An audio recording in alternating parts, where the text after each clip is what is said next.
and invite interested persons to submit their nomination papers for the election of the office of the Deputy Speaker of the Senate.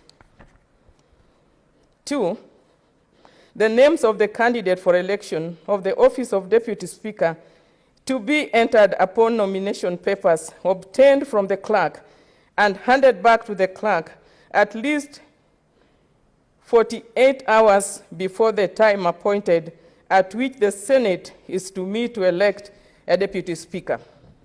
3, the nomination papers of a candidate to be accompanied by the names and signatures of 2 senators who support the candidate and a declaration by them that the candidate is willing to serve as a Deputy Speaker.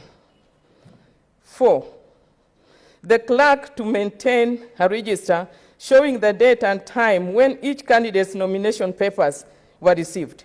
5, the clerk, upon the close of the nomination period, to A, publicize and make available to all senators a list showing all qualified candidates, and B, make available to all senators copies of the curriculum vitae of the qualified candidates.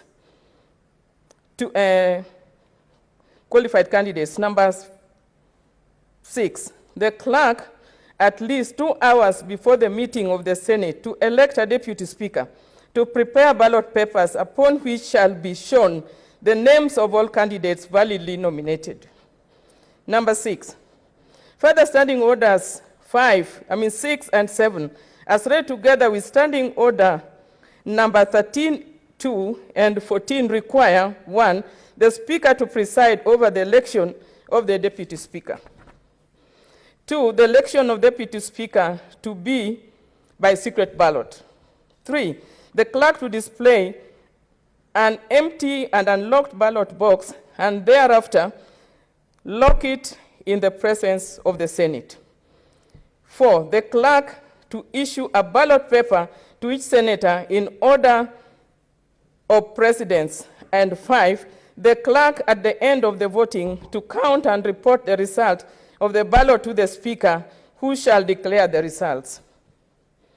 Honorable Senators, Standing Order 7.1 requires the person elected Deputy Speaker to have been supported in the ballot by the votes of 2/3 of all the senators.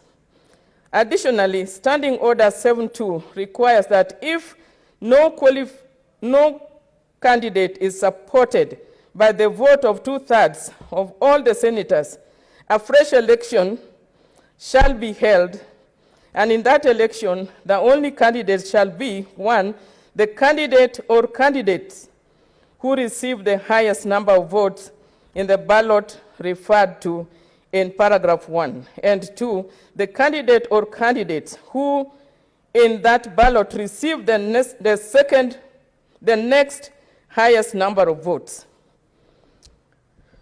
Number 8, Standing Order 7.4 provides that the candidate who receives the highest number of votes in the fresh election shall be declared elected as Deputy Speaker. 9, immediately following the election of the Deputy Speaker, the Speaker shall administer the oath or affirmation of office to the Deputy Speaker in the presence of the assembled Senate. However, in the event that there is only one candidate who has been duly nominated for election as Deputy Speaker at the expiry of the nomination period, that candidate shall be declared forthwith to have been elected Deputy Speaker without any ballot or vote being required, and the Speaker shall administer the oath of affirmation of office of the Deputy Speaker in the presence of the assembled Senate. Number 10, pursuant to Standing Order number 8, by written notice to the clerk, a candidate may also withdraw his or her candidature after the close of nomination period and before a ballot is started.